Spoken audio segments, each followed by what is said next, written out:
If it were by preference. If it were by preference, I wouldn't be Ugandan. The moment I was born in this country, I knew it was a curse.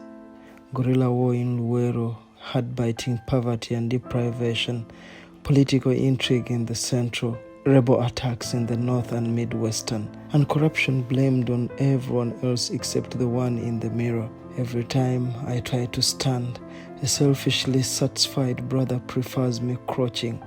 So I developed a crush on a neighboring country with a human government, and this widened out my leader's eyes. He cried. He said this was wrong. He said this was a sin.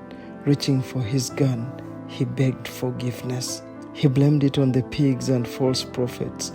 He said it must be the selfish former colonialists and their stupid and lazy red collaborators who gave me the unpatriotic DNA. My leader blessed me with time at Chankwanzi. He said I had unpatriotic demons.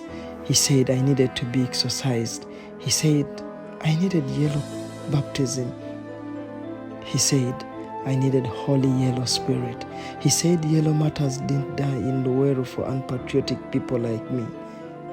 If it were by preference, I wouldn't be Ugandan. Later, the yellow priest in military colors came to exorcise my unpatriotic ghosts, elucidating on salvation, of attracting investors, of constructing roads, of NADs, of Operation Wealth Creation, of prosperity for all, of Emyoga, of Kulembeka, all headed by a brother who wasn't even a brother to my leader. He then told me I was officially yellow berated, but that's when I felt more violated. The leader was sick.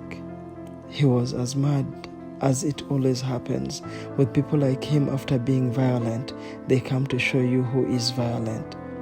Then uniformed yellow-berated brothers descended to knock sense into me until my formerly like-minded brothers scampered to Gulu for the second coming of manna. That's when I had my last dinner without my leader washing my feet. I had to remind myself that if it were by preference, I wouldn't be Ugandan. I didn't ask to be Ugandan, but the least the world could do is take it easy on me. My own leaders find me a mockery.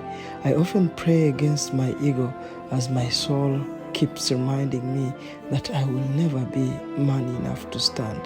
That if it were by preference, I wouldn't be Ugandan. It goes against my decision making.